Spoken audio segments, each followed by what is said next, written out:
नमस्कार, आप देख रहे हैं जे प्राइम भारत और मैं हूं आपके साथ ज्योतिका। आइए रुक करते हैं खबर की ओर। सामाजिक उत्थान और मीडिया में महिलाओं के बढ़ते कदम, पत्रकारिता क्षेत्र में महिलाओं के सार्थक योगदान पर आईना की सफल कार्यशाला। आईना प्रदेश अध्यक्ष गुरमीत कौर बनी महिला पत्रकारिता की बड़ी पहचान। लखनऊ डिजिटल युग में सृष्टि के निर्माण में अपनी अहम भूमिका रखने वाली महिलाओं को पत्रकारिता क्षेत्र की चुनौतियों को नजरअंदाज करके समाज को आईना दिखाती है। पत्रकारिता क्षेत्र में आगे आने के लिए ऑल इंडिया न्यूज़पेपर एसोसिएशन आईना द्वारा कुछ वर्ष पहले किए गए प्रयास को देखते हुए आज बड़ी संख्या में महिलाएं आईना से जुड़कर मीडिया क्षेत्र में आगे आ रही हैं। मीडिया क्षेत्र में भी महिलाओं के लिए चुनौतियां हमेशा से रही हैं और वर्तमान परिवेश में महिलाओं ने इनका सामना कर अपना एक अलग मुकाम बनाया है। आज से कुछ वर्ष पहले तक मीडिया में उंगलियों पर गिनी जाने वाली महिलाएं थी, लेकिन आज स्थिति भिन्न है। आज मीडिया जगत का ऐसा कोई कोना नहीं है जहां महिलाएं आत्मविश्वास और दक्षता से मोर्चा संभाल रही हैं। हिंदुस्तान खबर की सीनियर संपादक सुनीता एरन ने इस मौके पर बताया कि विगत वर्षों में प्रिंट, इलेक्ट्रॉनिक और इंटरनेट पत्रकारिता की दुनिया में महिला स्वर प्रखरता से उभरे हैं। पत्रकारिता क्षेत्र में महिलाओं के लिए सबसे बड़ी चुनौती रिपोर्टिंग के साथ साथ अपने घर परिवार को संभालने की भी रहती है और संभवतः इन चुनौतियों को देखते हुए महिलाओं द्वारा पत्रकारिता से दूरी बनाई गई है। लेकिन समाज को सही मायने में आईना दिखाने का काम और किसी भी खबर में संवेदना के साथ सामंजस्य बनाकर जिस तरह से महिलाओं द्वारा कार्य किया जा रहा है, उससे महिलाओं ने मीडिया क्षेत्र में एक बड़ी पहचान बनाई है। आईना द्वारा आयोजित कार्यशाला में डॉक्टर अनीता सहगल ने कहा कि पत्रकारिता के लिए जिस वांछित संवेदनशीलता की जरूरत होती है वो महिलाओं में निर्गासिक रूप से पाई जाती है। पत्रकारिता में एक विशेष किस्म की संवेदनशीलता की आवश्यकता होती है और समांतर रूप से कुशलता पूर्वक अभिव्यक्त करने की भी।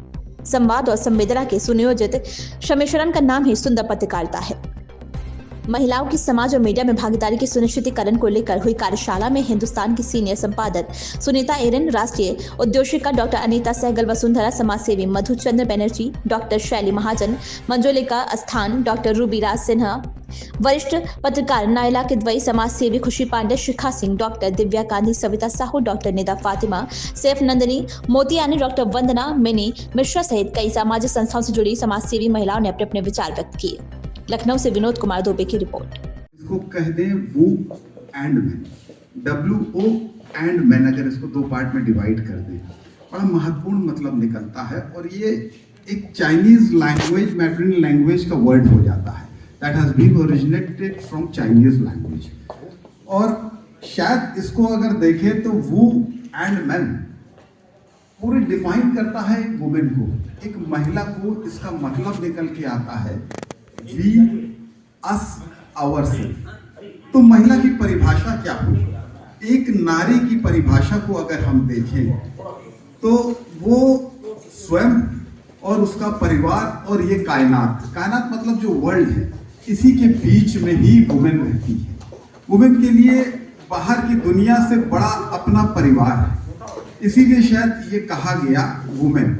और वुमेन एंड द मीडिया पर जो परिचर्चा चल रही है, या वुमेन एंड द मीडिया, या women and the women those who are working in any stream, any sphere, उस पर ये बात होती है हमेशा।